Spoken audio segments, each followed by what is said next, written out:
வணக்கம். உங்கள் ஆரோக்கியம் எங்கள் கவனம். இது அன்னம் என் கைவண்ணம்.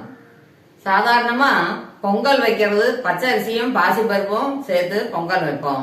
இப்ப நான் பண்ண போறது பாசிப்பருப்பையும் சம்பா ரவையும் வறுத்துட்டு லேசா சூடு வர வறுத்துட்டு பண்ண போறேன். வறுக்காம கூட பண்ணலாம். கொஞ்சம் வறுத்துட்டு பண்ணும்போது கொஞ்சம் வாசனையோட நல்லா இருக்கும். இப்ப வாங்க வீடியோக்குள்ள போகலாம். பாசிப்பருப்பு 3/4 கப், சம்பா ரவை 1/2 கப், முந்திரி பருப்பு 20 கிராம், மிளகு 1/2 டீஸ்பூன், ஜீரகம் 1 டீஸ்பூன், மிளகு தூள் 1/2 டீஸ்பூன், ஒரு பச்சை மிளகாய், ஒரு துண்டு இஞ்சி, ரெண்டையும் சின்ன சின்னதாக நறுக்கிக்கணும், கருவேப்பிலை, நெய் 2 டீஸ்பூன், உப்பு தேவையான அளவு. பாசி பருப்பை முதல்ல கை பொறுக்கிற சூடுக்கு பார்த்துக்கணும்.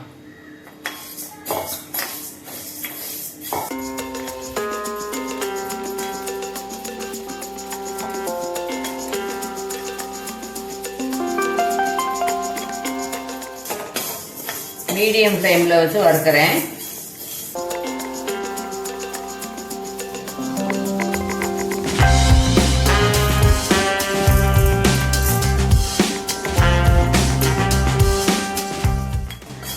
கை பொறுக்கிற சூடு வந்துடுத்து அடுப்பை சின்னதாக்கிண்டு இந்த பாத்திரத்தில் ட்ரான்ஸ்ஃபர் பண்ணிக்கலாம்.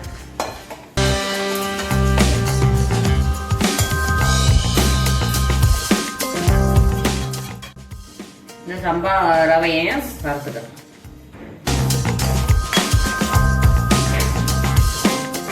இந்த லோ ஃப்ளேமில் வச்சு வறுக்கணும்.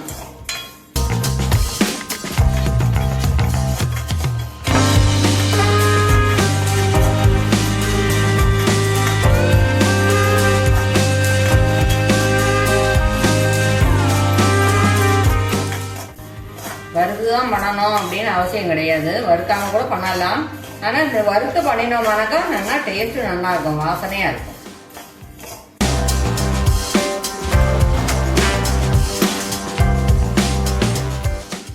இதுவும் கை பொறுக்கிற சூடு வந்துடுது. அடுப்பை ஆஃப் பண்ணிட்டு இந்த பருப்பு கூடையே இதையும் சேர்த்துக்கலாம்.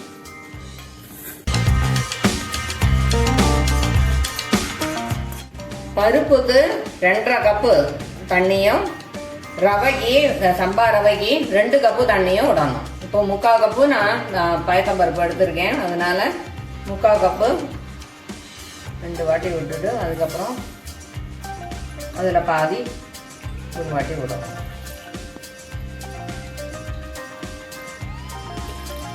இப்போ ரவைக்கு விடுறேன் 2 கப்பு.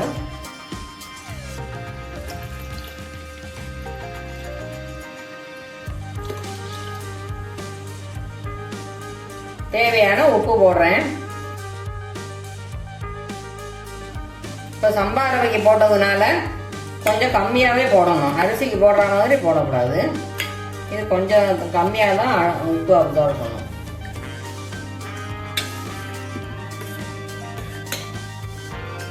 இந்த குக்கரில் வச்சு 4 விசிலுக்கு வேக வைக்கணும்.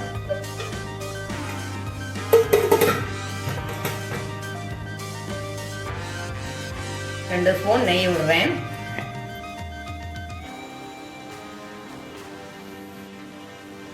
இதில் பச்சை மிளகாயை சேர்த்துக்கிறேன். ஒரு பச்சை மிளகாயை நறுக்கி வச்சிருக்கேனே அதை சேர்த்துக்கிறேன். அதோட இஞ்சியையும் போட்டுறேன்.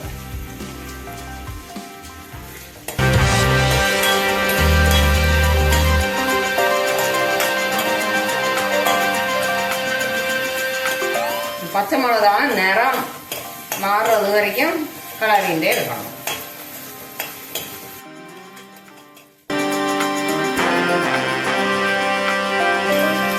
நிறம் மாறிட்டு வருது. இப்போ இந்த முந்திரி பருப்பை போட்டுடுறேன்.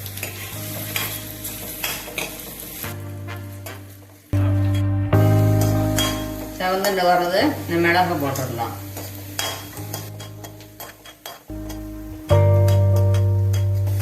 கருவேப்பிலையும் போட்டுடலாம். அடுப்பு ஆஃப் பண்ணிடலாம். இப்போ ஜீரகத்தையும் போட்டுடலாம்.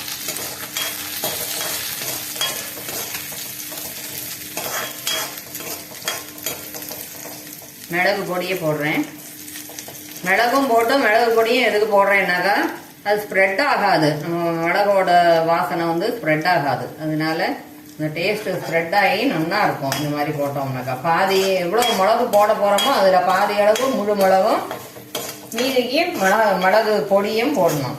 இந்த காரத்துக்கு தகுந்த மாதிரி எல்லாமே சேர்த்துக்கலாம். நம்ம முந்திரி பருப்பு நம்ம எவ்வளோ அதிகமாக வேணும்னா அதிகமாக போட்டுக்கலாம், கம்மியாக வேணும்னாலும் கம்மியாக போட்டுக்கலாம். அவரவரோட டேஸ்ட்டுக்கு தகுந்த மாதிரி செய்யலாம். இப்போ ரெடியாக எடுத்துது ஆவி வந்துடுத்து வெயிட் எடுத்து குக்கரை ஓப்பன் பண்ணிடலாம்.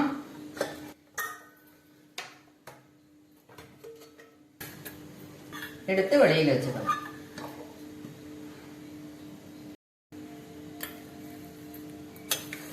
நல்லா மசிச்சு விட்டுக்கலாம். அது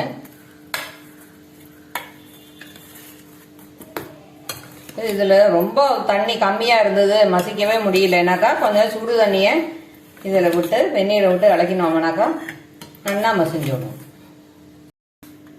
1.5 டம்ளர் தண்ணி விட்டு வெந்நீரை வச்சுருக்கேன். இதில் விட்டுக்கலாம், தேவையான அளவு விட்டு இலக்கிக்கலாம்.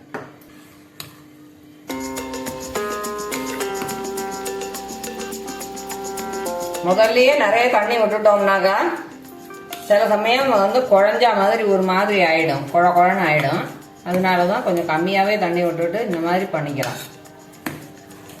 அந்த விட்ட தண்ணியே சில சமயம் கரெக்டாக தான் இருக்கும்.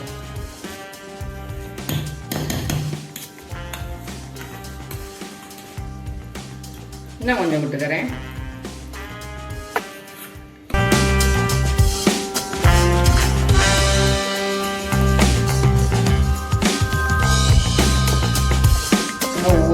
ஒவ்வொரு பருப்போட குவாலிட்டியை பொறுத்தது அது. சிலது தண்ணி நிறைய இழுக்கும், சிலது வந்து கம்மியாக தான் தண்ணி எடுத்துக்கும்.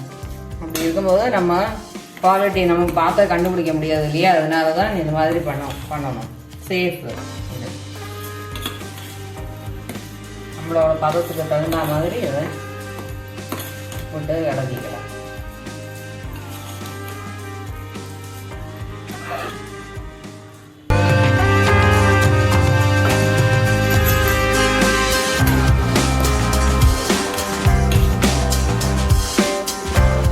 இப்போ வறுத்து வச்சதை எல்லாத்தையும் இது கூட ஆட் பண்ணிக்கலாம்.